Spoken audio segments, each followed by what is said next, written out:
Hi అండి. అందరికి నమస్తే. Welcome back to my channel. So, ఈరోజు ఆనియన్ రైస్ ఎలా ప్రిపేర్ చేసుకోవాలో చూద్దాం. ముందుగా ఒక పాన్ తీసుకొని కొంచెం యాడ్ చేసుకోవాలి. చేసుకున్న తర్వాత కొంచెం ఆవాలు, కొంచెం జీలకర్ర యాడ్ చేసుకుంటే సరిపోతుంది. తర్వాత కొంచెం పల్లీలు తీసుకోవాలండి.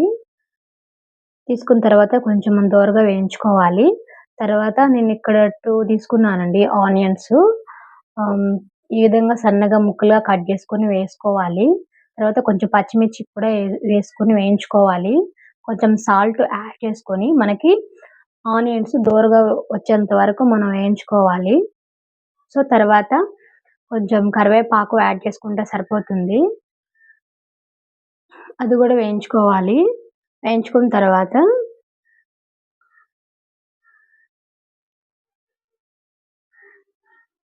కొంచెం కారం,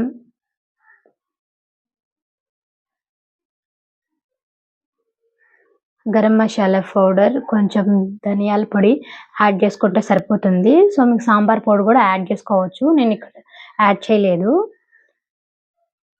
సో, ఈ విధంగా కలుపుకోవాలండి. కలుపుకున్న తర్వాత మనం ముందుగా ఉడికించుకున్నాం గదా! ఈ రైస్‌ని మనం నార్మల్ రైస్ తీసుకున్నానండి. ఇక్కడ మీరు బాస్మతి రైస్ కూడా తీసుకోవచ్చు. సో, ఈ విధంగా రైస్ ఏసుకొని మనం ఈ విధంగా కలుపుకోవాలండి. సో, తర్వాత కొంచెం పసుపు యాడ్ చేసుకుంటే సరిపోతుంది. సో, మనకి ఆనియన్ రైస్ రెడీ అయిపోయింది. సో, ఇది చిన్న పిల్లలకి లంచ్ బాక్స్ కానీ, ఇంట్లో ఏం లేనప్పుడు మనం ఈ విధంగా ఆనియన్ రైస్ ప్రిపేర్ చేసుకోవచ్చండి. చాలా క్విక్‌గా, చాలా త్వరగా అయిపోతుంది. So, thank you for watching. Bye.